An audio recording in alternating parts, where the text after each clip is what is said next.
Pues muy buenos días a todas, a todos, desde los miles de rincones en los que, bueno, pues nos podemos ahora encontrar e imaginar, ¿no? Pues por aquí la maquinita, ¿no? Nos va señalando ya que estamos algo así como 355 personas y bueno, pues seguramente, ¿no? Que con toda esa ilusión y la ayuda también un poco de la Virgen, ¿no? A la que hemos puesto pues todo el trabajo de hoy y del día a día, ¿verdad? En el contexto de los proyectos, pues tengamos este quinto encuentro inspectorial de proyectos, bueno, pues de una manera que nos provoque pues mejorar, ¿verdad? Mejorar la acción que desarrollamos en el día a día, en los distintos contextos y desde las distintas tipologías de proyectos y que nos ayude también, ¿no? A conocernos más y mejor, porque desde la confianza, desde la cercanía también entre nosotros, seguramente que somos capaces pues, de vincular mejor esos caminos a los que estamos llamados y llamadas. Esos son los dos objetivos fundamentales, ¿no? que nos mueven el poner en marcha, bueno, pues este año, este quinto encuentro, ¿no? Que con mucha ilusión, confianza y, por qué no decirlo, pasión, pues llevamos preparándolo en los últimos meses, ¿no? Con un formato diferente, un formato nuevo que responde también un poco a, bueno, a recoger el eco, ¿no? De las evaluaciones de los años anteriores. A mí me toca presentaros un poco el plan de trabajo que vamos a tener a lo largo del día de hoy. Bueno, pues hemos empezado, ¿no? Pues de la mano de Joan, de Pep, contextualizando, bueno, pues todo lo que es el vínculo educativo, ¿no? Desde la pedagogía salesiana, ¿no? Y desde la influencia de Don Bosco, como no puede ser de otra manera. Y a partir de ahí, bueno, pues vamos a tener como 3 escalones grandes, ¿no? A lo largo de la mañana de hoy.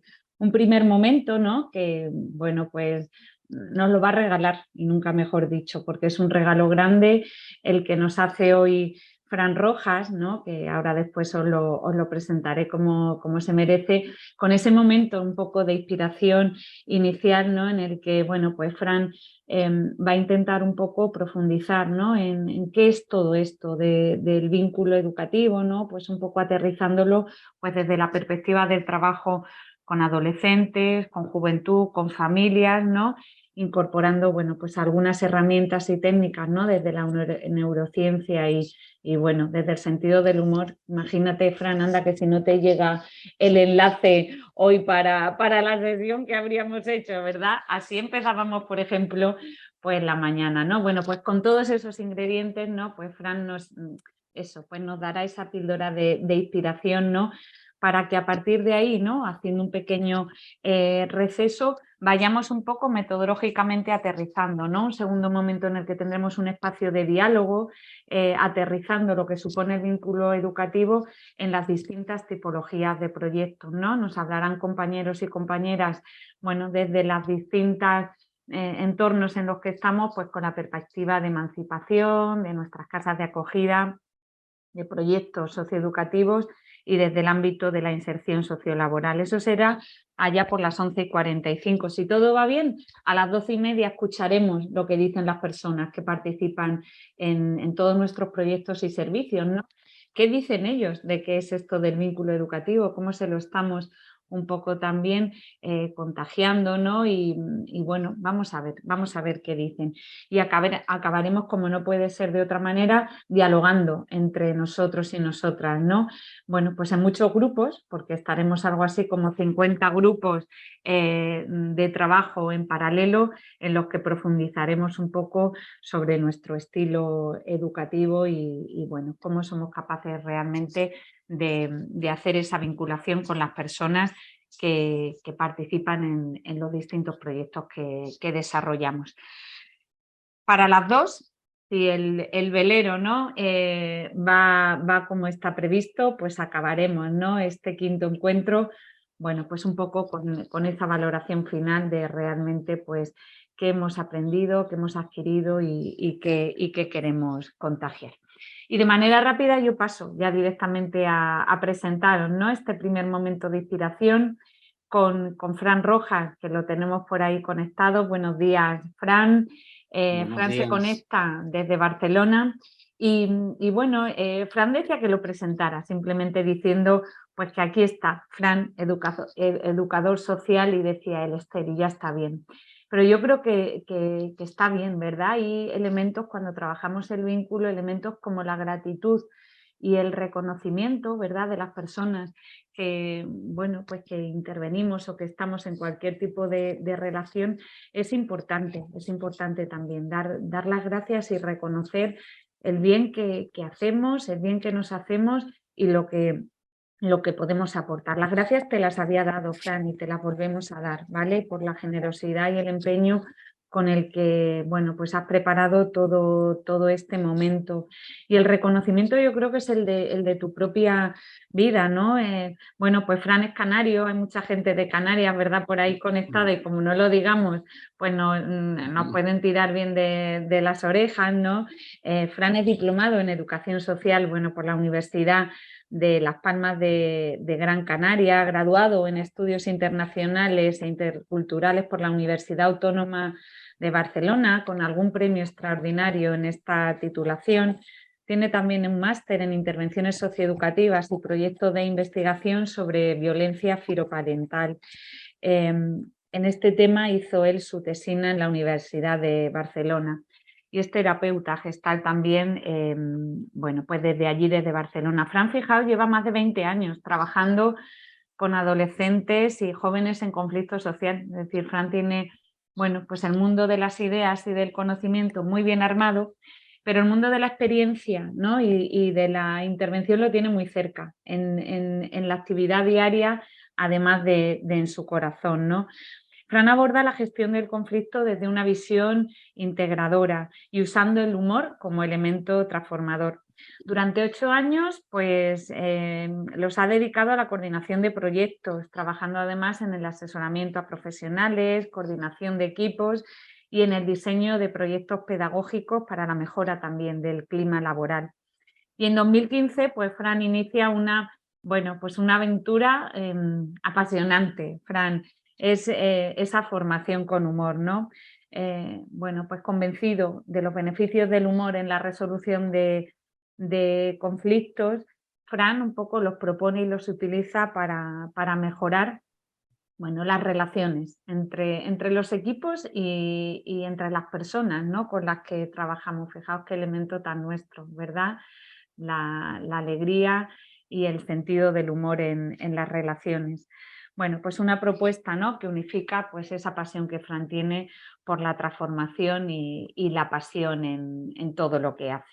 Yo desde ahí pues solo me queda ya dejarle la palabra a Fran, animaros a todas las personas que estamos ahora mismo participando, ¿no?, a que vayáis lanzando a través del chat, bueno, pues ecos que os vaya quedando, ¿no?, de lo que Fran un poco nos va comentando, diciendo, o algunas preguntas en concreto porque os gustaría, ¿no?, que al final de la sesión de Fran, bueno, pues podamos un poco también a él trasladarle para que, bueno, podamos enriquecer también de manera participada todo este diálogo compartido.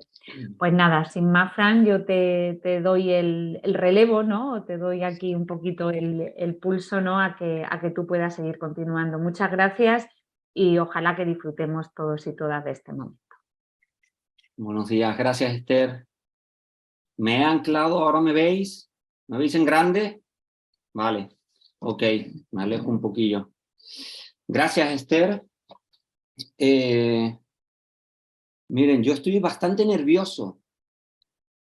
Estoy acostumbrado a dar formación, doy formación cada día, hablo para mucha gente, pero con los salesianos tengo un vínculo especial y entonces empiezo a ver gente aquí conocida. Soy antiguo alumno, no lo dijo Esther, soy antiguo alumno de la Cuesta y también formo parte de Luz Vida y de los grupos de fe y del oratorio. Entonces veo caras y nombres conocidos. Vale, yo os voy a hacer una propuesta y hay una parte en la que pienso que ya sabéis bastante. Yo conozco bastante el carisma salesiano, me formé en el carisma salesiano, entonces toda esta parte del humor, de la acogida, pues creo que la compartimos, o sea que por ahí, entonces a ver en qué medida os aporto. Ahora estaba pensando en qué medida os voy a aportar, os voy a inspirar. Habrá como 3 partes en la sesión. Una primera parte en la que me centraré en cómo funciona el cerebro adolescente, cómo lo podemos entender. Y me centro en la adolescencia porque hay muchos de los proyectos en los que trabajáis, porque el carisma se centra en adolescencia y jóvenes, también en infancia, y a partir de ahí vincularemos también para que os sirva a los que trabajáis con familias o con adultos. Veremos qué hay de común en eso, ¿vale? Y después pasaremos a cuáles son los elementos del vínculo, cómo vinculamos, y por último, algunas pistas, que ya veremos que en algunos casos serán compartidas, ¿vale? Ok. Miren, si yo os pregunto cuál es el propósito de la adolescencia, ¿qué diríais? Somos aquí muchos, no da opción, somos casi 370 personas, no da opción a escribir y a ir viendo, pero normalmente cuando pregunto ¿cuál es el propósito de la adolescencia? Suele salir como una etapa de transición, es una etapa para ser adulto, ¿no? ¿Cuál es el propósito? La pregunta queda confusa, pero si lo pregunto sobre la infancia, y digo, ¿cuál es el sentido de la infancia como etapa? ¿Cuál es el propósito de la infancia como etapa, como tal? Ahí nos queda mucho más claro. De la infancia tenemos mucha información, diríamos. El objetivo de la infancia, uno de ellos, más allá de la exploración, más allá de ir madurando, es la construcción de un apego seguro. Garantizar que hay una construcción de un apego seguro. Y esto en la infancia, ahora ya sabemos que se construye entre los 0 y los 2 años. Algunas autoras lo ponen de 0 a 3. Y la situación, el momento más crítico de estos 0 a 2 años es de 0 a 6 meses. Y después de 6 meses a 12 meses. Y después de 12 meses a 18. Y después de 18 a 24. Y a partir de los 2 años, si se ha hecho un buen trabajo, la infancia va a funcionar. Yo os pregunto, de 0 a 6 meses, ¿qué ocurre en un bebé? ¿Qué ocurre en un ser humano? ¿Qué ocurre en un bebé? Los que hemos sido padres, o los que sois madres, o los que trabajáis en infancia, o los que tenéis bebés alrededor, o los habéis tenido. Si miramos desde fuera, ¿qué ocurre? Poca cosa, diríamos. Come, hace caca, hace pis, duerme, si tienes suerte que duerme, ¿verdad? Hace poca cosa. Pues ahora ya sabemos que ese es un momento crítico en la construcción del apego seguro. El piel con piel, es súper importante el contacto, es súper importante el calor, el movimiento. Es muy importante a partir de los 2 meses, que los niños, los bebés todavía no focalizan la mirada no se tiene hasta los 8 meses completamente, pero es importante seguirles con la mirada. Yo recuerdo la comadrona que nos decía en mis cursos cuando yo iba a los cursos de preparto con mi primera hija, nos decía, ¿saben que a los bebés se les dice, se les habla así, tininini, y nosotros sí, y nos dijo, que parece una gilipollez, y nosotros sí, y dijo, pues es fundamental. Es fundamental. Ok, sabemos que a los 3 años es la etapa del miedo, que a los 2 años es la etapa del no, que hay que pasar esa etapa, que a los 3 años es la etapa del miedo, que a los 5 vuelve como esa etapa del no. ¿Veis? Ok, todo esto sabemos de la infancia. Pero de la adolescencia, cuando llegamos a la adolescencia, se nos hace un lío ahí. ¿Vale? ¿Por qué? Porque, fíjense, de la infancia, si nosotros dijéramos, pues de la infancia hasta hace 100 años, hasta la explosión de las ciencias humanistas, empezando con la psicología, la infancia no existía.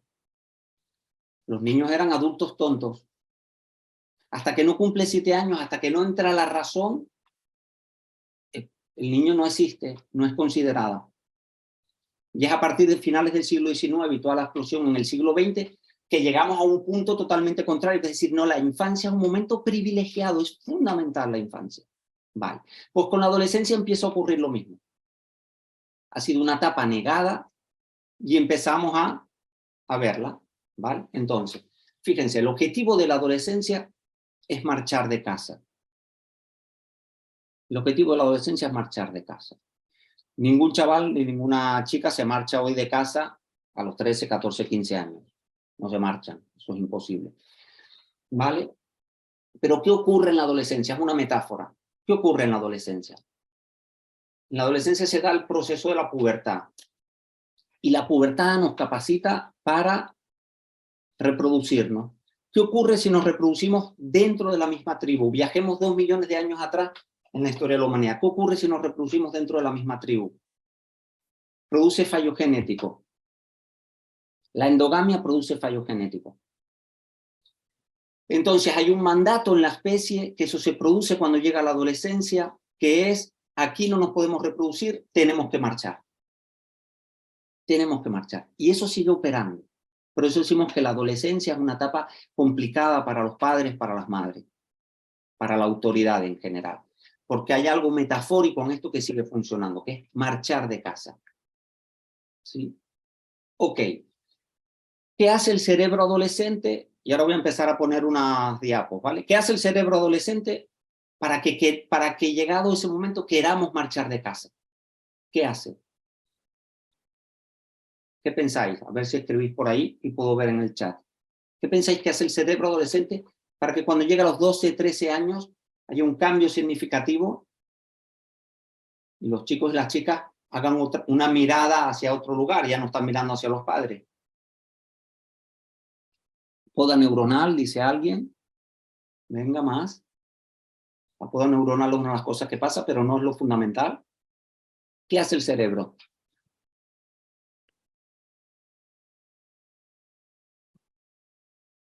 A ver. Tratan de descubrirlo, ya puedo con casi todo, necesito ayuda, rebeldía, rechazo, cambio de referente. Ok. Tratan de descubrir por sí mismos, lo cuestionan todo. Pensar que es el dueño de su vida y crear sus propias normas. Estoy leyendo lo que pone ahí, se diferencian de sus padres. Vale, vale. Se rebelan a la autoridad, quieren ser muy independientes. Ok. Miren, el cerebro adolescente libera cantidades ingentes de dopamina. ¿Vale? Dopamina, cantidades ingentes de dopamina. En la infancia hay un poco de dopamina. En la adultez hay un poco de dopamina. En la adolescencia hay cantidades ingentes de dopamina. Y la dopamina es una sustancia que nos pone a la búsqueda de experiencias gratificantes. Empiezo a compartir pantalla. A ver. ¿Lo veis? Se ve, ¿verdad? A ver si lo vamos a pasar. Vale, ok. La dopamina es una sustancia que nos pone a la búsqueda de experiencias gratificantes. Es decir, la dopamina da sensación de poder, es una sensación muy agradable. Cuando nosotras o nosotros acabamos un proyecto después de 2 semanas, estar currando mucho, o 2 meses, y estás 2 meses currando a tope, y llega ese último viernes de esa última semana y tú entregas ese proyecto y te lo validan bien o te lo valoran, el cerebro libera dopamina y tú dices, ¡guau!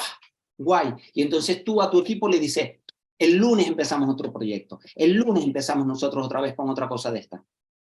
¿Y qué nos ocurre? Que el lunes estamos enfermando, porque el cuerpo no aguanta, tú llevas 2 semanas, tú llevas 2 meses currando a tope, pero la dopamina te hace sentir que tú puedes, venga, vamos, ven. Es una sensación muy agradable. En la adolescencia hay cantidades ingentes de dopamina en el cerebro. Y eso tiene 3 impactos sobre el cerebro adolescente. 3 impactos. El primero es la impulsividad. La impulsividad. Es decir, es una característica de la dopamina el que yo no piense mucho para tomar decisiones. Eso es una característica de la adolescencia. Veremos que también es una característica de los adultos o de los jóvenes que hayan pasado la adolescencia, que tengan pocos procesos reflexivos, que hayan tenido infancias traumáticas. Lo explicaré después por qué esto. Por eso me interesaba explicar esto, porque esto aplica también a los adultos. Adultos en procesos de adicciones, personas sin hogar, personas con altos niveles de conflictividad. Ocurre también que hay mucha impulsividad, ¿vale? ¿Sí? Un poco proceso reflexivo. Luego me detendré un poquito más en eso. Ok, el primer impacto es la impulsividad. Y esa es una característica de la adolescencia. Entonces, no hace mucho sentido que cuando nosotros hablamos de los adolescentes, nuestros informes pongan, es un chaval impulsivo. Es lo mismo que si nosotros dijéramos, es un bebé que llora. ¿Qué coño? Pues claro, el bebé tiene que llorar. Si el bebé no llora, preocúpate. Si hay un chico o una chica que no genera más impulsividad de lo habitual, preocúpate. Esa etapa llegará después. En mi experiencia es, si eso no se pasa con 13, 14, 15, 16 años, aparece después, ¿verdad? Porque el contexto, aunque os voy a hablar un poquito de neurociencia ahora, el contexto es el que más condiciona la situación personal. Entonces, es verdad que la etapa va a favorecer determinados procesos, pero el contexto es el que va a venir a modelar. Contextos donde hay un límite contenedor o contextos muy contenedores, la dopamina está más regular, ¿vale? ¿Sí? El primer impacto, por lo tanto, es la impulsividad. Y os propongo un viaje. Fíjense, viajemos 2 millones de años atrás en la especie, ¿no? Y vayamos a un grupo de adolescentes que está reunido. Una tribu en medio de la sabana africana, que era donde vivíamos, y hay un grupo de adolescentes. Y llega este grupo de adolescentes y dice, están reunidos y dice uno de ellos, vayamos más allá de la montaña, ¿sí? Siempre les han dicho que más allá de la montaña hay peligros, que no puedes ir, que hay otras especies, que hay otras tribus, que hay muchos riesgos. Y entonces tú en la infancia te quedas. Pero llega la adolescencia y la adolescencia me pone a la búsqueda de experiencias gratificantes y la impulsividad es un impacto de ello. Y aparte la dopamina crece en grupo. Por eso nosotros cuando trabajamos con los chicos y las chicas, cuando tú te montan un pollo y después lo coges de manera individual, dices, pero si es que yo hablo con él y es que lo entiende todo y es que funciona. Y esto dicen los padres también. Los padres y las madres que dicen, no, si no es el mío. Si yo hablo con el mío, digo, claro, tú hablas con el tuyo, está de puta madre, pero cuando van en grupo, la dopamina crece. Entonces, es una característica de la etapa que a nosotros nos torpedea como profesionales, nos molesta. Los adultos estamos obsesionados con que haya poca impulsividad, con que haya ¿veis? Al igual que nos molesta el llanto de un bebé, es molesto el llanto de un bebé. Es muy molesto cuando tu hija o tu hijo de 2 años te empieza a decir que no. Y ya sabemos que es fundamental que diga que no en la construcción del apego seguro. Ya sabemos que ese es un tránsito que hay que pasar. ¿Veis? Por lo tanto, la impulsividad forma parte de la etapa. Volvamos a esos adolescentes reunidos, dice uno. Vayamos más allá de la montaña. Y todos, sí, vayamos, de puta madre, vayamos, venga. Siempre hay uno que tiene menos dopamina, menos impulsividad y dice, no, que más allá de la montaña hay peligros. Y el resto, cállate, cagón, cállate, que eres un mierda, que no sé qué, tal, no sé qué. Y para integrarse, que va a ser fundamental, pues o dice que sí, se integra, o dice que no y se queda ahí, ¿vale? Y entonces otro dice, sí, y vayamos ahora. Y otro que se cree más listo dice, no, ahora no, vayamos en la noche, que no, cuando no nos vean. Exacto, en la noche, dice otro. Y llevemos antorcha. Sí, antorcha. Y otro que se cree todavía más listo y dice, no, sin fuego, porque entonces nos van a ver. Y todos, sí, sin fuego. Y entonces se van más allá de la montaña, en la noche y sin fuego, que es cuando es todavía más peligroso. Y marchan. Al día siguiente, algunos vuelven y otros continúan el viaje. Esta es una metáfora de la historia de la humanidad. Existimos gracias a la etapa evolutiva de la adolescencia. Existimos gracias a estos procesos. La adolescencia es una etapa privilegiada en nuestra historia. ¿Veis? Si no, seríamos una especie o más pobre o no existiríamos como especie por el hecho de la endogamia. ¿Vale? Por lo tanto, cuando hablamos de que los chicos y las chicas son impulsivos, yo digo, pues sí. Es como si me dices un bebé llora, yo te digo, vale, ok, no hay novedad. Primer impacto de la dopamina. Segundo impacto, la susceptibilidad a la adicción. Y digo susceptibilidad porque no tiene que ver. ¿Por qué? Porque hay determinadas sustancias que disparan la dopamina. Entre ellas el azúcar. El azúcar dispara la dopamina. Entonces la dopamina me tiene arriba. Es una sensación muy agradable. Cuando la dopamina se desploma, ¿yo qué quiero? Yo quiero más dopamina. Hay sustancias que eso me lo garantizan. ¿Vale? Entre ellas el azúcar. Por eso las bebidas energéticas están todas orientadas a esta etapa evolutiva. No veréis bebidas energéticas para gente de 40 y pico años. Eres padre, te arrastras, llegas a las 8 de la noche después de las duchas y la cena y no sé qué. Toma. No, están todas orientadas a esta etapa, porque saben que el azúcar en ese sentido dispara la dopamina y es adictivo. Aparte de esto, la adolescencia es una etapa de exploración, al igual que lo es la infancia. La infancia es una etapa de exploración de la mano de papá y de mamá. La adolescencia es una etapa de exploración sin adultos. ¿Por qué? Porque la adolescencia, y no lo dije antes, es la etapa de la autodeterminación. Es la etapa de la autodeterminación. Yo quiero el poder para mí. Yo quiero transitar esto a mi manera. Atentas y atentos, porque no es la etapa de que me independizo. No tiene nada que ver. En Cataluña lo entendemos perfectamente con todo el tema del proceso. La diferencia de un proceso de autodeterminación de un tema de independencia. El proceso de autodeterminación es: yo me quiero seguir relacionando contigo, yo quiero tener vínculos, pero yo me quiero gestionar. Eso es la adolescencia. Es la etapa de la autodeterminación. Por lo tanto, es una etapa exploratoria. Y las drogas y el alcohol son parte de la exploración. Entonces, cuando decimos un chaval impulsivo y está fumando porro, yo digo, pues es un bebé que llora y que hace caca y que no tiene control de esfínteres. Es lo mismo. No hay una información significativa en eso. No hay que alarmarse por eso. O conocen a alguien que haya empezado en la heroína con 53 años. Fulanito, 53 años, empezó a pincharse ahora. No. O en el tabaco, o en el alcohol. Es la etapa exploratoria en la que yo me quiero preparar como adulto. Y en esto, fíjense, también entra la noche. La adolescencia es la etapa de la exploración. Y también entra la noche. Entonces, ¿qué hace el cerebro? Claro, la noche es la gran desconocida. En la infancia la noche no existe.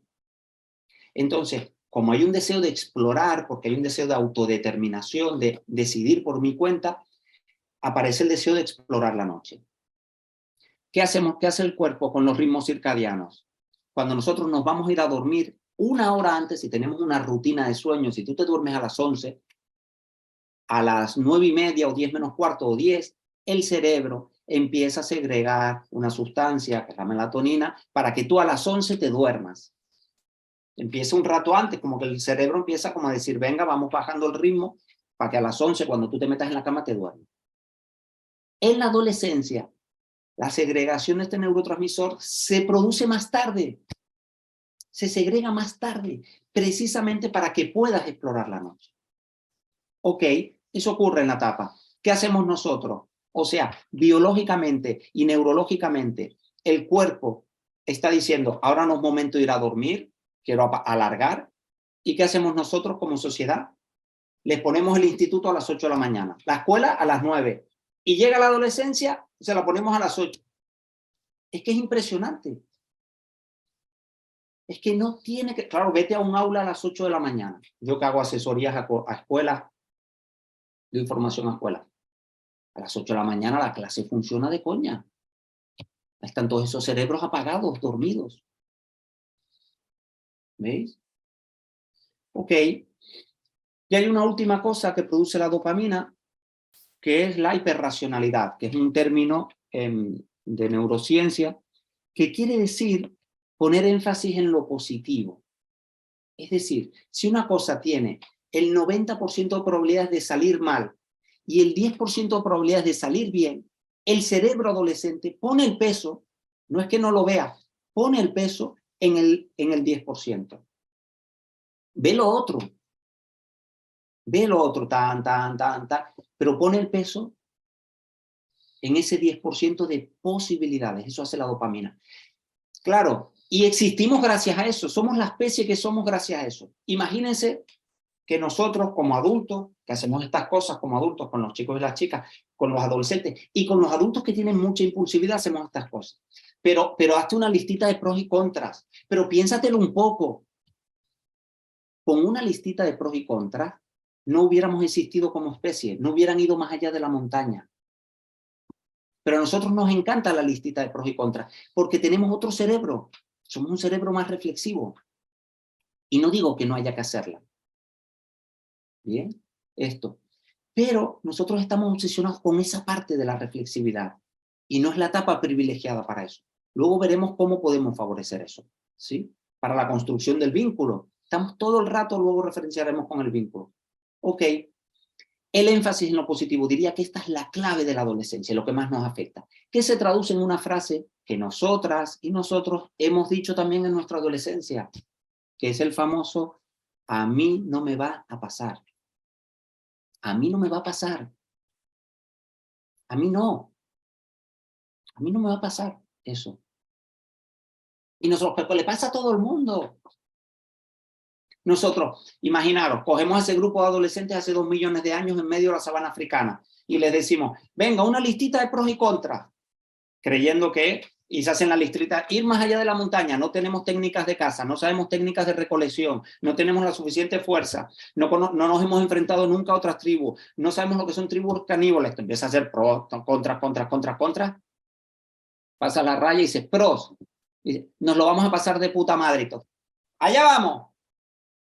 Ya está. Eso es la hiperracionalidad. No existiríamos como especie si no fuera gracias a esto, porque nos hubiéramos quedado. ¿Veis? Miren, yo recuerdo, precisamente aquí lo vais a entender perfectamente, cuando lo explico por ahí tengo que explicar. Con los grupos de fe de Luz Vida, cuando yo era animador, estoy hablando del año 99, pues fui a Córdoba, ¿vale? Cuando era la Inspectoría de Córdoba, Canarias pertenece a Córdoba. Y vamos al campamento y llevamos a chavales, yo era animador de un grupo, yo tenía 21 años y era animador de un grupo de fe, chavales de 16, 15, 16, ¿vale? Por ahí. Y los llevamos a Córdoba al campamento. Ok. 70, 80, 90 chavales en la Sierra de Córdoba, en Campo Bosco. Y hay una actividad de un día que era llevarlos, no sé si lo seguís haciendo, que era llevarlos a una casa terapéutica de estas que se montan en las montañas, ¿no? Así, muy idílicas, de recuperación de personas con dependencia a la heroína, ¿vale? Y ahí estaba aquella casa, que era una casa terapéutica, ¿sí? Y entonces vamos y les dan la charla 7 hombres que tienen 40 años, pero que parece que tienen 60 porque están cascadísimos por la heroína de los 80 y están allí. Y cada cual está contando su historia. Y cada cual tiene una historia más dramática, ¿no? Y estamos todos así. Y las chicas y los chicos también están así. ¡Guau! Flipa. Ok, y uno cuenta que empezó fumando un porrito y que luego no sé qué, otro que conducía el BMW del padre con 17 años, que la vida le iba genial y que luego no sé qué, otro que tal, cada uno historia, gente de todo tipo. Salimos de allí y yo me acerco a un grupo de chicas y de chicos y les digo, ¡buah! Yo estaba afectado, digo, ¡buah! Qué dura la historia de fulanito. Al unísono, la respuesta automática fue, ¡buah! Fran, fulanito es un pringao. Y yo, ¿cómo? ¿Cómo? Fulanito es un pringao. De un porro va a acabar en la heroína, de un porro. El BMW del padre, yo tengo un BMW y me voy a liar así. A mí no me va a pasar. Ahora aquí en Cataluña van los Mossos de Escuadra a dar charlas a los institutos sobre el tema de las pantallas, ¿no? Y aquella colgó no sé cuántas fotos y el otro tal y el otro no sé qué. Y las chicas y los chicos están atentos. ¿Por qué? Porque la anécdota es la información que más parte del cerebro activa. Porque en eso nos iba la vida. Si tú me explicas a mí, vayamos 2 millones de años atrás en la sabana africana, volvamos ahí. Tú me explicas que te atacó un león y sobreviviste al león, todo lo que tú me cuentes, que es una anécdota, va a ser fundamental para mi supervivencia. ¿Y qué hiciste? Y te subiste a un árbol, ¿y cómo era el árbol? ¿Y qué hizo el león? ¿Y qué hiciste tú después? ¿Y cuando bajaste? ¿A dónde fuiste? Toda esa información es clave para mi supervivencia. Y eso sigue operando. Entonces, la anécdota activa el interés. Pero en la adolescencia tiene poco impacto hablar de peligro, hablar de riesgo. Entonces aquí hablo ya de una primera cosa, que es los discursos, las chapas, como decimos nosotros, las chapas, no funcionan. Luego veremos cómo somos capaces de vincular, cómo somos capaces de proteger y de acompañar, porque queremos vincular, porque queremos acompañar y proteger. ¿Cómo vamos a ser capaces de acompañar, de vincular para acompañar y proteger en esta etapa? ¿Qué se puede hacer? Pero el discurso de los riesgos y de los peligros tiene poco impacto. tiene poco impacto en el cerebro adolescente. Bien, ¿sí? Miren, antes nombrabais la poda neuronal. El cerebro adolescente está viviendo un proceso que se llama el proceso de integración, ¿vale? El proceso de integración lo que hace es prepararnos para tomar decisiones teniendo en cuenta todos los elementos de un contexto, ¿sí? Tomar decisiones teniendo en cuenta todos los elementos de un contexto. En la infancia la vida es buenos o malos. En la adolescencia ya no. Por eso la adolescencia también es la etapa de la implicación social, es la etapa de la creatividad, es la etapa de la exploración por mi cuenta y es la etapa de la implicación social, porque dejamos de ver el mundo como buenos o malos y empezamos a ver las conexiones. Las pelis infantiles, los dibujos animados, siempre que quitas al malo se resuelve. Llega la adolescencia y el adolescente dice, tú quitas a Donald Trump y no se resuelve el mundo. Diría que estamos hasta peor. ¿Veis? Ve los entramados, ve los millones de votantes que tiene, ve esto es capaz de verlo. Y por eso es en la adolescencia que nosotras y nosotros decidimos cambiar el mundo. Por eso es la etapa privilegiada también de la implicación social. Por eso el movimiento social del cambio climático lo ha liderado un adolescente. Lo ha tenido que liderar un adolescente o impulsar, porque los adultos somos unos descreídos ya. Nosotros decimos, vas a cambiar tú, está Arabia Saudí, está Qatar, están los otros, están los yanquis que les interesa el petróleo, los rusos que tienen gas, esto no lo cambia nadie. Y te quedas porque tomas conciencia. Y un adolescente dice, yo hago huelga los viernes por fuera del mi cole para el cambio climático. Y acaban la ONU, y acaban los parlamentos estatales, y acaba hablando de no sé qué, y acaba liderando, que se convierte en un boom. Y es una parte del movimiento social, no digo que ella lo lidere, pero le pone voz, le pone conciencia. Yo os aseguro que si esa hubiera sido mi alumna, yo le hubiera dicho, mira, estas cosas hacemos los adultos. Déjate de tonterías, que haciendo aquí una huelga los viernes en la mañana, tú te estás perdiendo clases, tú estudia y cambia el mundo. Esto hacemos nosotros. ¿Veis? Pero afortunadamente, la adolescencia es la etapa de la implicación social, de que creo que lo puedo cambiar. Por eso estudiamos educación social, integración social, psicología, trabajo social. Después van pasando los años y tú ya te das cuenta que, bueno, no voy a cambiar el mundo, voy a cambiar tal, luego mi grupo, luego ya al final dice, pues a mí, y ya llega un momento en la vida que dice, ni a mí me voy a cambiar, ¿vale?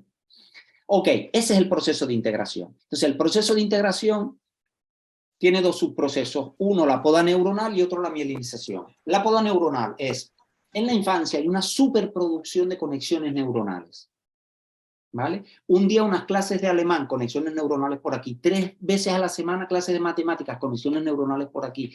Un día vas a casa de un amiguito y toca el piano y tú tocas el piano, conexiones neuronales por aquí. Y entonces llega el cerebro adolescente y dice, a ver, espérate, y empieza a poner un poco de orden. Y es un poco como la japonesa esta del orden, la Maricondo, que ya ha rectificado esta señora. La Maricondo que dice, si hay una cosa que tú llevas más de un año sin usar, tírala. Ahora ya ha rectificado. Dice, bueno, si tienes hijos, no tires. Porque claro, tú vas tirando juguetes y después tú, ¿dónde está aquello con lo que jugaba, papi? Mierda, lo tienes. Si llevabas un año y medio sin usarlo, ¿vale? Bueno, pues el cerebro adolescente es más generoso que esta señora. Esta señora decía un año, el cerebro adolescente dice 12 años. 12 años, un día unas clases de alemán. Estas conexiones no van a ningún lado. Y las poda, no las arranca de raíz, las poda. De tal manera que si luego quieres aprender, hay algo de base ahí, va a costar más. Y aquí hay otra cosa también, con la infancia, perdón, con la adultez que nos da muchas esperanzas. La infancia es una etapa privilegiada para el aprendizaje. Y sabemos que es por eso. La infancia es la etapa privilegiada, pero no es la única. Ya sabemos que en la adultez el cerebro adulto sigue teniendo mucha plasticidad. Plasticidad es un término neuronal, como capacidad de aprendizaje. Bien, sigue habiendo mucha. Hace poco había una noticia, lo digo para los que trabajáis con adultos también. Hace poco había una noticia de que unas investigadoras y unos investigadores en Suiza acababan de conseguir que personas que tenían tetraplegia y no podían caminar, han conseguido que caminen. Y esto es una revolución. ¿verdad? Diríamos, wow, qué impacto. Pues resulta que la buena noticia no era esa, que a mí ya me parecía espectacular esto, y wow, ya conseguimos, ya la ciencia ha conseguido que haya gente que pueda caminar, gente que va en silla de ruedas que camine. Pues para ellos el descubrimiento científico relevante era otra cosa. Ellos dijeron, vale, nosotros hemos estimulado esta parte del cerebro aquí, y con eso hemos conseguido que esta gente camina. Y entonces dijeron, debe ser que las personas que ya caminamos, las que caminan, esta es la parte del cerebro que regula, esta parte de aquí, esta es la que regula el que se pueda caminar. Y lo investigan y dicen, no, las personas que caminan, la parte del cerebro que gestiona eso está más por aquí. El descubrimiento científico es, ¿qué ha hecho el cerebro? Hay conexiones neuronales aquí que les dicen, mira, si tú me das el impulso adecuado, si tú me das la información adecuada, yo soy capaz de aprender lo que hacen estas y lo hago. Eso es una plasticidad espectacular. Por eso el aprendizaje a lo largo de la vida. Por eso, incluso, aunque yo hacía la broma de que no podemos cambiar, hasta el carácter se puede cambiar de adulto. Para los que trabajáis con adultos. Hasta el carácter, que es lo más nuclear de la persona, hay opción de cambio. Esto ya lo decía Reich, ya lo decía el estudio del carácter y todo. Bueno, la poda neuronal. En la infancia una superproducción, en la adolescencia esto se elimina. Y después la mielinización. La mielina es una sustancia que hace que la información fluya de manera más rápida en el cerebro. Es como el aceite, ¿vale? Por todo el sistema nervioso, pero especialmente por el cerebro en este caso. Entonces, el cerebro adolescente, como está en el proceso de integración, ese cerebro está podando y echando mielina. ¿Sí? ¿Por qué explico esto? Ahora os voy a pedir que hagáis esto, que yo estoy haciendo así, a ver si me veis. Levantáis la mano, metáis el dedo gordo y hagáis así. Exacto. Si lo miráis desde arriba, yo pongo esto aquí, no sé si se ve el ratón, porque eso, si os miráis así, es como estar viendo el cerebro. Esto sería la espalda, ¿no? Esto es la nuca y esto es el cerebro. El cerebro tiene esta forma. Lo miramos así, es la parte de arriba, ¿vale? Ok. Esto haciendo una síntesis muy sencilla del cerebro y que ya sabemos que no es así, pero no me quiero liar con eso, ¿vale? Pero que pedagógicamente sirve para entenderlo, ¿vale? Esto de aquí sería el cerebro reptiliano, se encarga del ataque-huida y de los automatismos. Ok, esto es el cerebro emocional. Ya sabemos que las emociones no salen solo de aquí. Esto también ya se sabe desde hace poco, pero no me lío por ahí, pero para entenderlo vale. Y esto es la corteza prefrontal. Las emociones se generan aquí principalmente, no exclusivamente, se generan aquí. Pero la corteza prefrontal, que es esta parte de aquí, se encarga de monitorear y regular las emociones. ¿Vale? Es decir, es el vigilante, monitorea, dice ahí, y regula las emociones. En la adolescencia, ¿vale? En la adolescencia,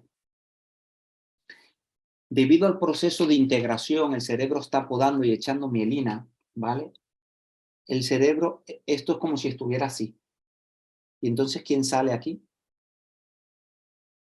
Salen las emociones. Salen las emociones sin regulación o con poca regulación. ¿Vale? Por eso, en esta etapa también es una etapa de mucha confusión emocional. Ahora me enfado, ahora no, ahora estoy contento, ahora cambio, ahora no sé qué. Y los adultos no entendemos. Dicen, ¿qué te pasa? Pero si hace un momento estabas bien, pero si estabas contento, pero si no sé qué, que me dejes, que no sé cuánto. Hay muchas expulsiones en los institutos que tienen que ver con la poca comprensión de estos procesos. Un chaval se rebota y llegado un momento explota. Y nosotros, y ahora veremos el trabajo para hacer así un poquito, para ayudar a los procesos reflexivos, que el vínculo ayuda a los procesos reflexivos, que los procesos reflexivos es hacer así. ¿Vale? Entonces también forma parte de la etapa o de las personas adultas que están un poco ancladas en esta etapa, ¿vale? La confusión emocional. No sé lo que me ocurre. Y nuestro trabajo educativo, para que el vínculo tenga un impacto, va a ir encaminado a ayudar procesos reflexivos, a que el cerebro sea capaz de hacer esto. ¿Sí? Miren. Ok. Se coge ¿vale? Esto que acabo de decir se puede concretar en que una información del contexto, ¿vale? Yo, por ejemplo, estoy mirando aquí, imagínense que esto fuera en presencial, ¿no? No estoy viendo algunas, pero imagínense, y entonces veo que alguien me está mirando mal, ¿sí? Y yo digo, ay, esta persona me está mirando mal. Y todo eso ocurre en 0,1 segundo. El cerebro es muy rápido procesando información. Y entonces entra en juego mi parte del cerebro emocional que digo, me puede dar miedo y digo, mierda. O puedo decir, ¿qué le pasa a esta que me está mirando mal?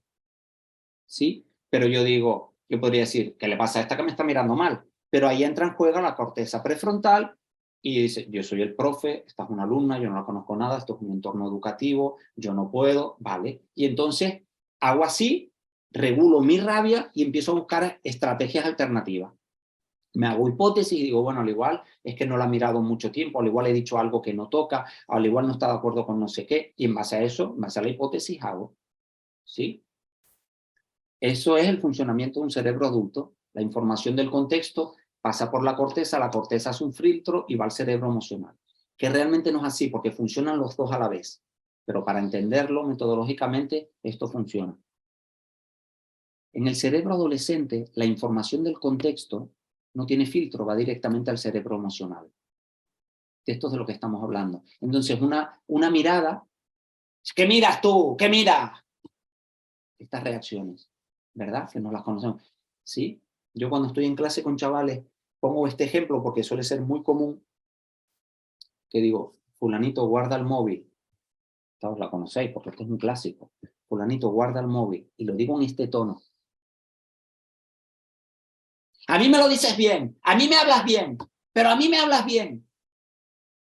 Yo ya sé que está ocurriendo esto. Yo dejo 2 segundos que se me pase la ira porque me da rabia que me hable mal, ¿entiendes? Y entonces digo, lo siento, no quería hablarte mal. Y entonces el chico o la chica, estoy pensando en uno en particular, me dice, porque a mí nadie me habla mal.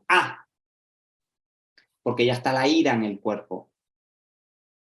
Ya hay bastante ira. Esto es como cuando nosotros discutimos con nuestras parejas y tú empiezas a discutir y tú ya estás energetizado, ya tu cuerpo tiene ira y tu pareja te dice, ay, sí, tienes razón, es verdad. Y tú dices, no, tengo razón, no, porque tú me hiciste, no, tú quieres ya sacar la ira, tú quieres decir lo tuyo, tú quieres explicar.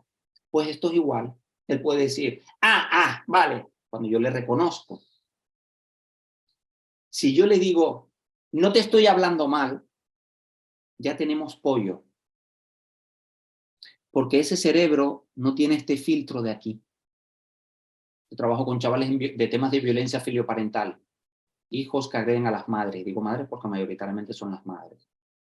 Esto lo explico mucho. Hay muchas expulsiones en los institutos que tienen que ver con esto. Que es no entender que en esta etapa está ocurriendo esto. No entender que en los procesos impulsivos también de los adultos sigue ocurriendo esto. Sigue operando esto.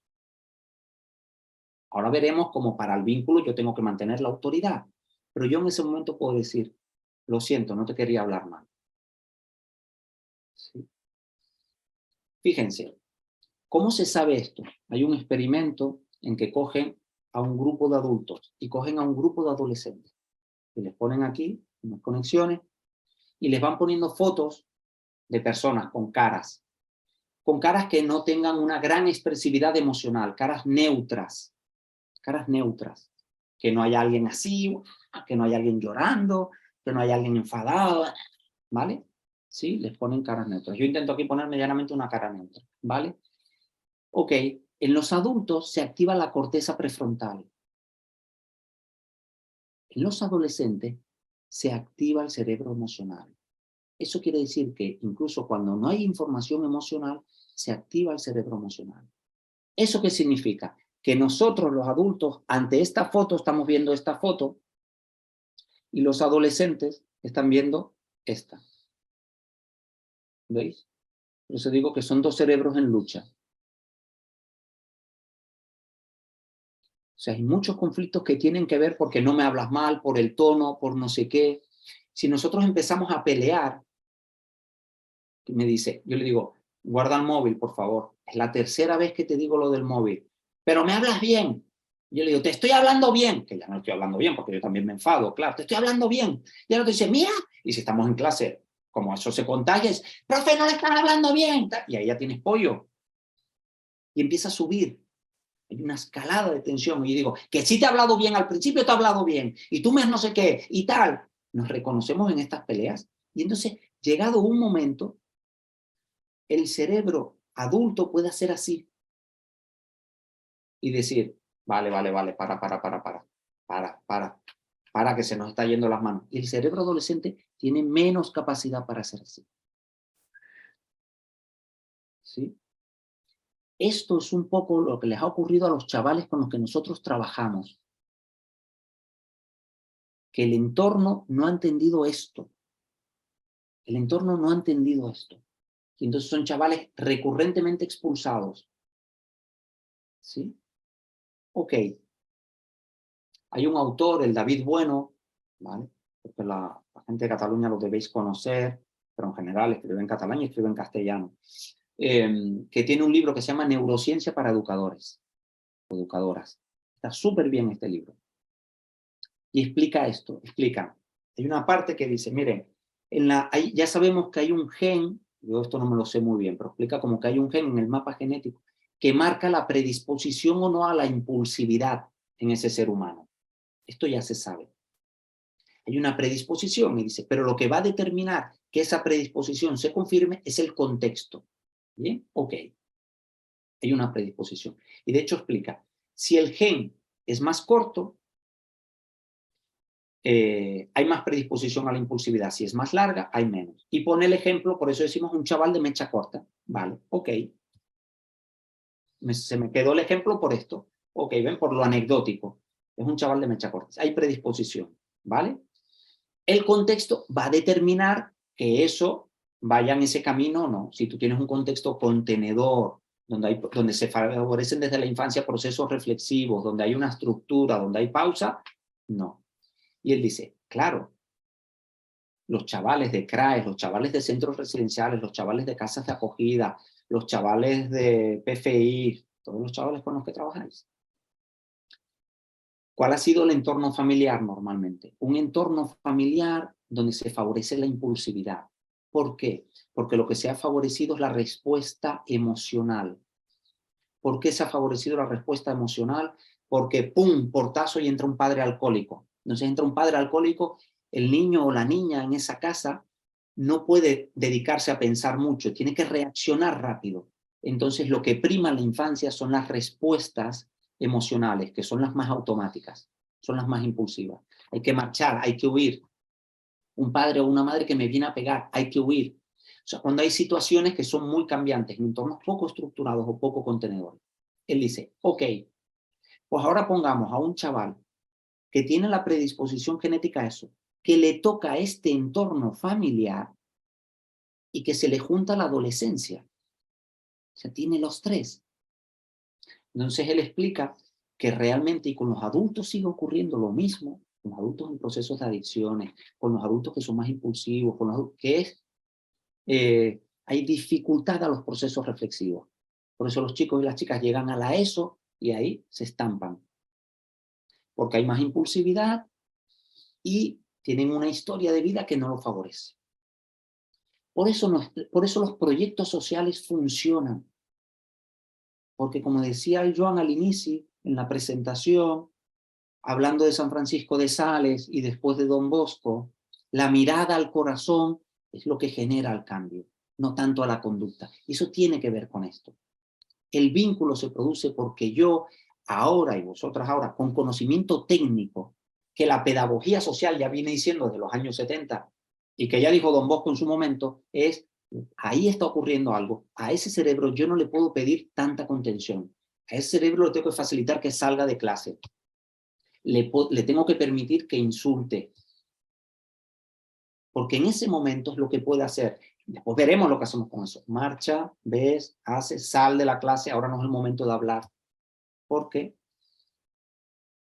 hay más impulsividad. Y si la historia de vida en la familia ha sido esta, por eso hay chavales que tenemos que son bombas de relojería que acaban en justicia juvenil.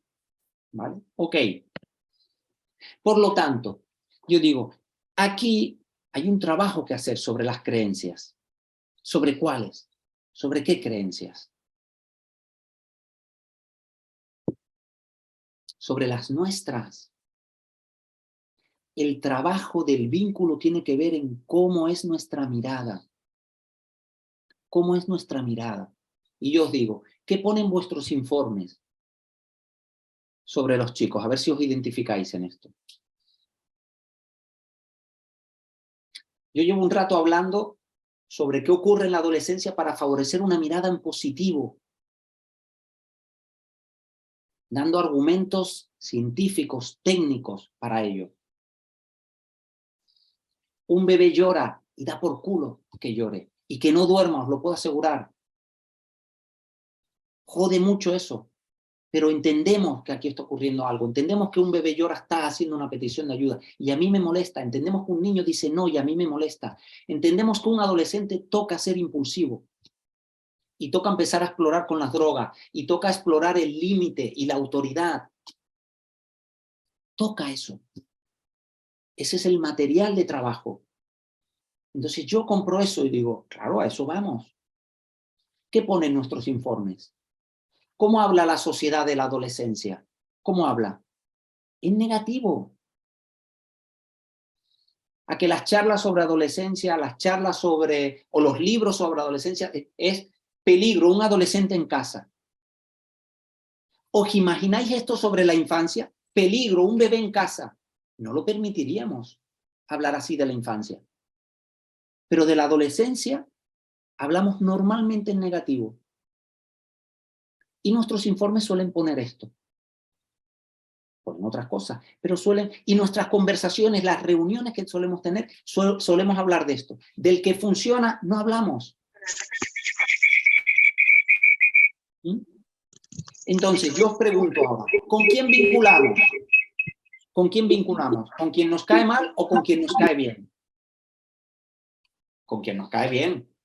O tú dices, mira aquel tío de allá que es gilipollas, que es un normal profundo, ay, me quiero hacer su amigo. No. Al que te cae mal, tú dices, este tío no, este tío es un subnormal, este no. Nosotros vinculamos con quien nos cae bien. Y yo os digo, ¿cómo podemos vincular con esto que hay ahí en la pantalla? No os lo dicen familiares, amigos, cuando contáis en lo que trabajáis, dicen, ¿pero por qué trabajas ahí? ¿Qué necesidad tienes de amargarte la vida en esto? Y entonces yo os hago una propuesta, ahora os hablaré del efecto Pigmalión, que muchos lo conocéis, y es que a ver en qué medida somos capaces de empezar a hablar de otra manera y de que nuestros informes pongan otras cosas para favorecer el vínculo, que es la clave. Miren el cambio. Podemos tener estas etiquetas, ok, podemos poner estas. Podemos decir que son jóvenes en riesgo, podemos decir que son jóvenes resilientes. Yo podría decir, este chaval que a mí me jode, me da por culo, porque mira que es impulsivo, porque mira qué tal, este chaval, el sistema educativo no ha podido entender que en su entorno familiar y con su predisposición genética y con la adolescencia, le ha tocado ser una bomba de relojería y no ha sabido trabajarlo. Y a pesar de eso, viene aquí a hacer un programa de garantía social o un PFI o un certificado de profesionalidad y vuelve a un lugar o a una estructura o a un entorno que es el de la formación, donde él tiene 6, 7, 8, 9 o 10 años de una experiencia terrible. Y vuelve. Y yo digo, yo ya te quiero. Ya, a ti ya te quiero. Esta es la mirada. Y me va a joder este chico. Yo cuando trabajaba en un piso de emancipación con chavales de justicia juvenil aquí en Barcelona, yo recuerdo que en los procesos de entrada, en las entrevistas iniciales, cuando el chico ya pactábamos que entraba, yo les decía, claro, yo me suelo mover mucho con el humor, soy muy divertido, toda esta parte la veían rápido, ¿no? Y ellos entran, pero yo estoy viendo el proceso a largo plazo. Y aunque el chaval sea divertido ahí, yo sé que ahí no hay vínculo. El vínculo es una cuestión de tiempo, de 1 año, 2 años, 3 años. En 6 meses no hay tiempo para hacer vínculo. Entonces yo les estoy diciendo, bueno, pues no, cuando firmamos y tal, digo, bueno, aquí vivirás mucho tiempo, espero, digo, y ya nos pelearemos mucho, les decía yo. Y algunos me decían, ¿no? Chavales de origen marroquí, no, pelea no, pelea no. Y yo digo, no, pelea sí, no. Pero tendremos nuestras discusiones, según me decían, no, no. Y yo digo, sí, claro que sí. Porque de esto va el proceso educativo, de que nos vamos a confrontar. Si tú vienes de justicia juvenil, ya sé que tienes mucha impulsividad, aunque tengas 18, 19 años, aunque tengas 22. No has tenido experiencias contenedoras y yo te voy a ofrecer una experiencia contenedora. De eso es lo que vamos ahora en los 15 minutos que quedan.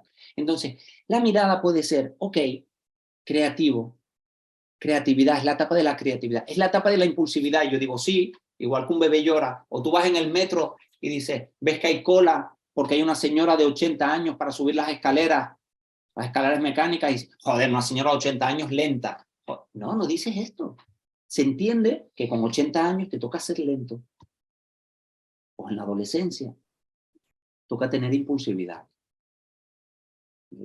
Son chavales resilientes porque a pesar de lo que han vivido, vuelven a un adulto. Son chavales con historias de superación. Y son chavales ocurrentes y que usan el sentido del humor. Sí, porque hay mucha creatividad. Y los adultos a veces somos unos amargados con esto. Y no toleramos bien las bromas y no damos cabida a eso. ¿Sí? Miren, el efecto Pigmalión, lo explico y pasamos rápido a otra cosa. El efecto Pigmalión, lo conocéis algunos, lo explico de todas formas. Se inicia en los años 70 y después es un experimento que se ha repetido muchas veces. Por eso digo que la pedagogía social ya llegó a cosas que ahora la neurociencia viene a reafirmar.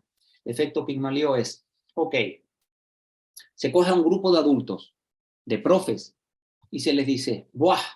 ¿Qué grupo te ha tocado? ¿Qué grupo de alumnos te ha tocado? Maravilloso. Aplicados, quieren estudiar, les interesa, funciona, todo. Ok.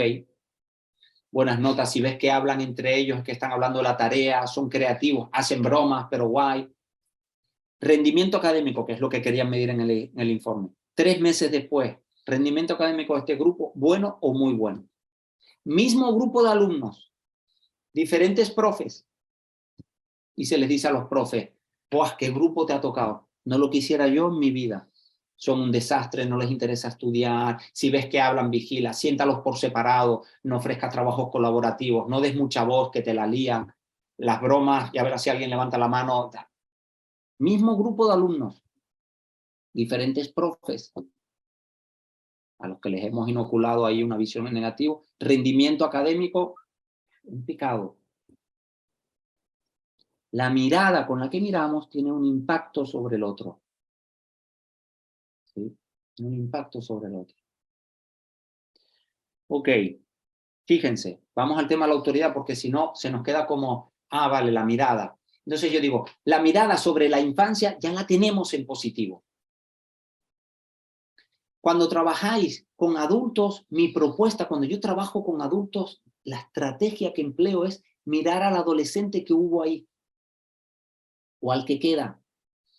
Eso me ayuda mucho a vincular. Digo, aquí hubo un adolescente que quiso cambiar el mundo. Aquí hubo un adolescente que tuvo intereses, porque es el momento de salir al mundo. Aquí hay un adolescente que no se le permitió, que no pudo, que no encontró la manera, que no tuvo una guía. Aquí hay un adolescente. Esto hago cuando trabajo con adultos. Cuando trabajo con gente que hace procesos de búsqueda de empleo, normalmente de perfiles que llamamos con poca capacitación, gente, bueno. Y veo los perfiles de la gente, veo gente muy frustrada, veo gente con mucho dolor, y yo, para conectar incluso con los que me caen mal, mi estrategia es, allí hubo un adolescente con unos deseos, con una historia de vida. ¿Sí? Ok, miren, vamos con la autoridad. ¿Cómo era la autoridad antes? A todas las personas adultas, marcando bien la distancia, con agresividad. ¿Sí? ¿Cómo es la autoridad ahora?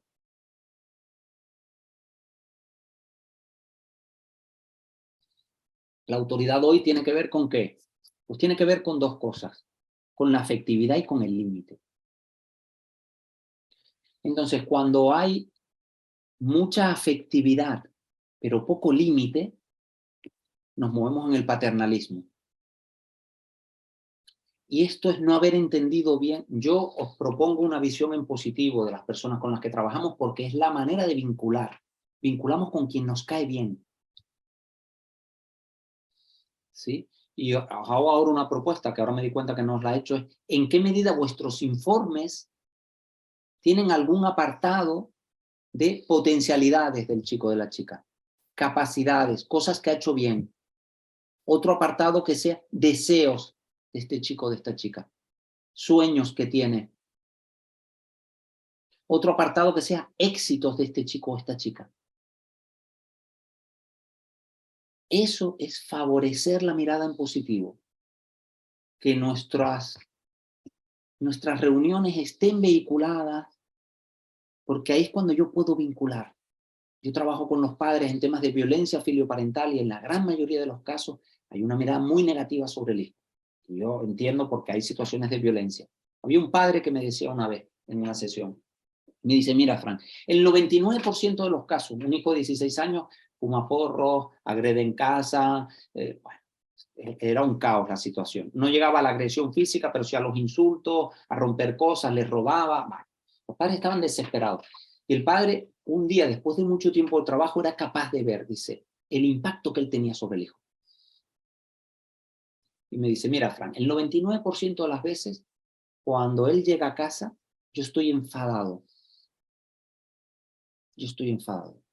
Porque ya sé que va a venir fumado, o que no ha hecho no sé qué, o que vamos a tener pollo, o que va a llegar tarde. O... El padre tenía una historia heavy. Dice, pero hay veces que yo no estoy enfadado. Y cuando entra a casa y yo lo estoy esperando, lo miro con una sonrisa, dice el padre. Lo miro así de lado y lo miro con una sonrisa y le pico el ojo. Y decía él, esos días la cosa en casa va mejor. ¿Vale? La mirada en positivo. Esa mirada en positivo sobre la que yo insisto mucho y trabajo mucho, ¿vale? Tiene que tener también un límite contenedor. Yo a un chaval que me insulta le tengo que plantear después qué vamos a hacer. Lo tengo que llevar a un espacio de tutoría, a ofrecerle un proceso reflexivo. ¿Sí? Lo tengo que llevar ahí. No me puedo dejar llevar por el enfado. Yo no te he dicho no sé qué, ahora te pones fuera. Recurrir a la amenaza, puedo decir, te sales. Ya lo hablaremos. Y después te siento. El límite es fundamental. Si no hay límite, caemos aquí. Y son vínculos pobres. No vinculamos con la gente que no nos pone límite. El límite es lo siguiente, fíjense. El límite es, para el vínculo, nos tiran en medio del océano. Tú estás en medio del océano, no ves tierra a la vista y dices, ¿hacia dónde tengo que nadar? Y dice, pues empiezo a nadar para allá, a ver si encuentro tierra para allá. Y empiezas a nadar. Cuando llevas 15 minutos nadando, dice, empiezas, ¿y si la tierra firme está para allá? Y entonces te giras y empiezas a nadar para allá. Y cuando llevas 5 minutos deshaciendo el camino, dices, mierda, ¿y si está para allá? O no, ¿y si está para allá? ¿Dónde está la tierra firme? ¿Hacia dónde tengo que nadar? Es una sensación de angustia muy grande. Y nosotros en nuestros proyectos, y nosotros como figuras educativas decimos, mira, la tierra firme está allí. Y para allá hay que nadar. Eso es el límite. Aquí se entra a las 9. Aquí se entra a las 9. Aquí hacemos esto. Y nosotros entendemos que un chaval, cuando yo le pongo el límite, el primer día me dice sí, sí, sí. Y el segundo día, cuando no llega a las 9, sino que llega a las 9:05, yo con los chicos hacía una cosa. Les decía, un proyecto de inserción laboral aquí. Les decía, miren, entramos a las 9, ¿no? Yo les daba una clase de 9 a 11. Entramos a las 9. Pero yo cierro la puerta a las 9:07. Dejo 7 minutos de margen. Ponía una hora así rara, que no fuera 9:10 o 9:05. 9:07. A las 9:07 cierro la puerta. Quien no haya entrado, no puede entrar. Ah, sí, profe, pero es que a nosotros nos dejan entrar más tarde. Yo ya sabía que era un centro al que yo voy a colaborar, que les dejaban entrar 9:30, 9:20. Claro, no había límite, era un cachondeo, era imposible dar clases. Yo ya había tenido una experiencia en ese centro de dar clases 4 meses. En esa dinámica digo, no, esto no. Yo digo, no, mis clases, yo ya sé que el centro funciona así, mis clases entran a las 9:07. Y pacto con ellos. El primer día, todo el mundo dice, vale, profe, vale, guay, sí, no me conocen, todo el mundo es agradable. No hay vínculo ahí. Ni con el que ya tú le caes bien, no hay vínculo. El vínculo se va a ir construyendo porque yo pongo un límite de manera amorosa. Entonces digo, 9:07, vale. Siguiente día, yo llego a las 9, tengo 20 alumnos en clase y tengo 4. Y llegan las 9:07 y tengo 9 en clase. Y entonces llega uno ya a las 9:10 y entra por la puerta, se sienta, y le digo, fulanito, perdona. Sal, un momento sal, pica la puerta y pide permiso para entrar. Ah, vale, profe, vale, y todos, descojonados. Sale fulanito, toca la puerta, ¿se puede, profe? Digo, no se puede, la puerta se cierra a las 9:07. ¿Qué llega ahora? Eres un gilipollas, perdí el metro, yo vivo en no sé dónde, a mí me pasa no sé qué, un portazo, ¿qué tal? Límite. Llega otra, igual, llega otro, igual. Cuando eso va ocurriendo, yo no pongo un límite que es sádico. No digo, por mí, a las 9:07, no, y ya no lo explico. Ahí toca poner un límite, que es decir, aquí siempre a las 9:07 porque estamos trabajando para no sé qué, ¿vale? Si no hay límite ni hay afectividad, lo que hay es una experiencia de abandono. Y si hay poca afectividad y mucho límite, lo que hay es autoritarismo, que es esto que está diciendo. Lo haces porque yo te lo digo, porque el que manda aquí soy yo. No, yo no mando aquí. No se trata de eso. Y cuando hay un límite bien puesto y mucha afectividad, lo que hay es una autoridad. Y esto es fundamental en la construcción del vínculo. Fundamental. ¿Sí? Fundamental. Cómo soy capaz de tener una mirada en positivo sobre los procesos del otro, ver a largo plazo, decir, aquí va a haber trabajo, y saber que soy yo el encargado de poner un límite donde el contexto no lo ha puesto o lo ha puesto mal, o lo ha puesto de manera sádica, lo ha puesto porque yo. Chavales que se les expulsan en el instituto, yo les digo, ¿vale? Con los que yo trabajo con ellos. No, me expulsaron, ok. ¿Por qué? Insulté al profesor. Digo, claro, te expulsan, hay que poner un límite. Tú no puedes insultar a un profe, ¿vale? ¿Qué toca hacer ahí? Que cuando lo han expulsado una semana y el chaval vuelve, entra directamente a la clase de mates o a la clase de música, nadie habla con él. Entonces, ¿nosotros qué hacemos? Vuelves, te siento, y con esto voy a acabar, ¿vale? Te siento, y entonces aquí tengo que seguir 4 pasos. Y estos 4 pasos son fundamentales, ¿vale? 4 pasos en la construcción de la autoridad para el vínculo. Y ahí es donde vamos a ir vinculando. Un chaval me insulta y yo le digo, te pones fuera, sales, das una vueltita, ahora no es momento de hablar. Otro no me dirá eso porque él está así, yo tengo que poner algún cierre que le ayude a hacer esto. Pero en esa sesión de tutoría yo le voy a ayudar a que su cerebro se entrene en hacer esto, en procesos reflexivos. ¿Sí? Y ese proceso reflexivo que vamos a hacer así, lo vamos a hacer siguiendo 4 pasos. Que tienen que seguir ese orden, que son fundamentales. El primero, y tiene que ser en este orden, en mi experiencia esto funciona, es ¿qué ha ocurrido? ¿Qué ha ocurrido? Atentas y atentos, no es ¿qué te ha ocurrido? No es ¿qué te pasó? Cuando yo digo ¿qué te pasó el otro día? Se ha cerrado el espacio de escucha, hay un juicio, a ti te pasó algo.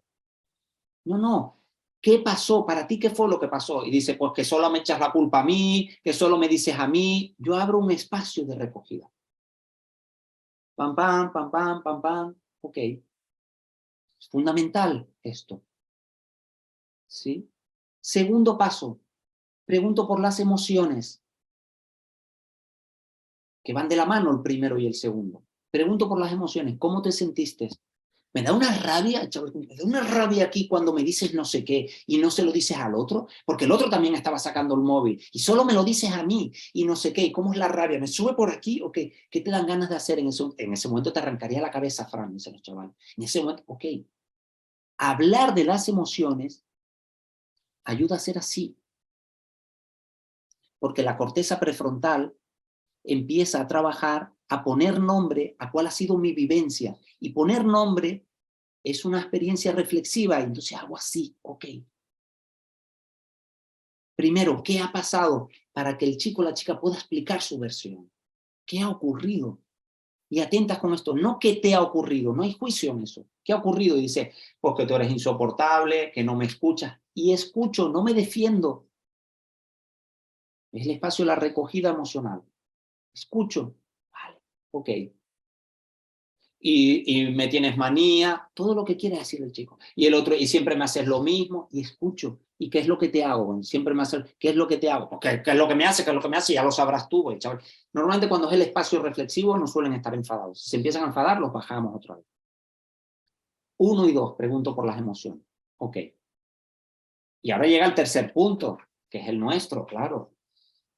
Que es el que a veces hacemos el primero, pero este toca en tercer lugar. Y ahora toca nuestro momento. Yo te he escuchado, que soy un mierda, que no te presto atención. Todas las películas que tiene el chico que tienen que ver conmigo porque tienen que ver con su historia. Y le estoy ofreciendo un espacio reflexivo. No me defiendo.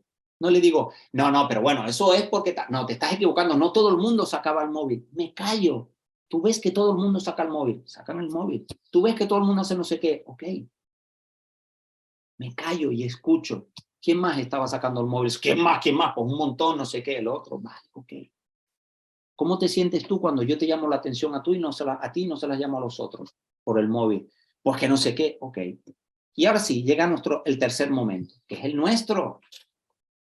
Ahora es mi momento en el que yo hablo de lo que pasó y doy mi versión. Y yo puedo decir, ciertamente había más, ciertamente no sé qué, ciertamente no sé cuánto. Y yo hablo de mis emociones. Y a mí no me gusta que me insulten, ni tú ni nadie. Yo no vengo aquí a que me insulten y no lo voy a permitir. Que a mí me duele cuando me insultan. No, no es la manera que quiero trabajar y tampoco quiero que me griten. Es muy desagradable que me griten. Y tú me gritaste. No, yo no te grité. Ahora me escuchas. Ahora me escuchas. Yo te he escuchado a ti. Eso es ofrecer un espacio reflexivo en el que yo también hablo de lo que me ocurre a mí. Ok. Y cuando hemos hecho esos 3 pasos, ¿qué es lo que toca ahora? ¿Cuál es el cuarto? Aplicar las consecuencias. Y aquí hemos dicho que cuando se insulta, no sé qué, pues ya por eso tuviste la expulsión. Y aquí a veces la consecuencia directamente es este espacio reflexivo. La consecuencia es que no sé qué. A veces la consecuencia ya la vive. No hay que inventarse muchas consecuencias. Las consecuencias normalmente están pactadas. No hay que volverse muy loco. Por eso ocurre esto. Por eso hemos decidido qué tal. Cuando yo hago eso, estoy favoreciendo esto que ocurre en la etapa o que ocurre en personas que tienen pocos procesos reflexivos. Y le estoy entrenando para que a la próxima vez tenga mayores recursos para moverse por el mundo y tenga mayor capacidad reflexiva. Y esto es lo que produce el vínculo. Nosotros hemos vinculado con los profes que ponían bien los límites. Hemos aprendido, los procesos de aprendizaje se dan cuando hay alguien que gestiona bien el aula, que gestiona bien el centro, que gestiona bien el dispositivo, lo que sea. Ahí es donde hemos vinculado. Y esto tiene que ver con lo que se nombraba al principio San Francisco de Sales. Es yo llego al corazón del otro con la mirada. Y como estoy mirando el corazón del otro, también soy el responsable de ofrecer un espacio reflexivo y contenedor. Soy el responsable de eso. Y eso va a ir produciendo vínculo con el tiempo. Ningún chaval, ningún chico, ninguna chica te quiere a los 3 meses.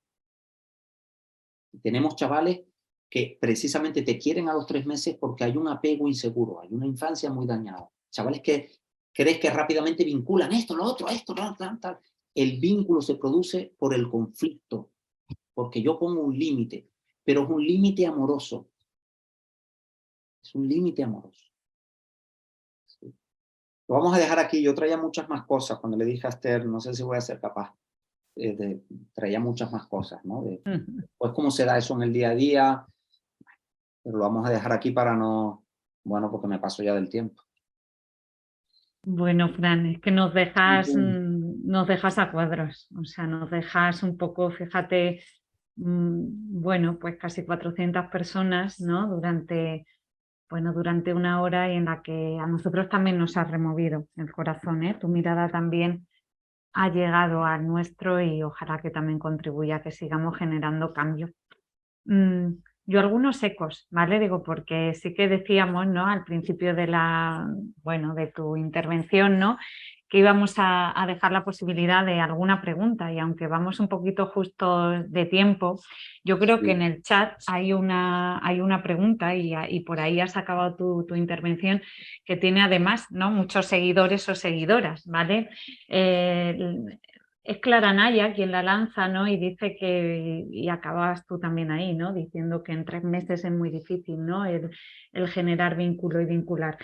Clara nos habla, ¿no? Pues por ejemplo en el contexto, ¿no? De los pisos de autonomía y como los pisos de autonomía, bueno, yo creo que tenemos multitud de proyectos, ¿no? Donde a lo mejor no tenemos esos marcos temporales de poder trabajar durante 2, 3, 4 años con las personas, ¿no? Aunque la pregunta de Clara va dirigida ahí, ¿no? Digo, porque es seguramente la intervención que ella tiene más directa, yo la ampliaría y me quedaría, ¿no? Con un poco como esa pregunta por parte de todos nosotros y nosotras para lanzártela a ti, ¿no?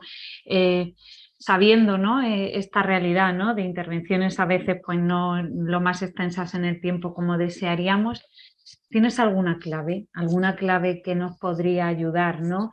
A hacer este proceso de vinculación de la mejor forma posible? ¿Algún truquillo de esos que seguramente tú tienes por ahí escondido, Fran?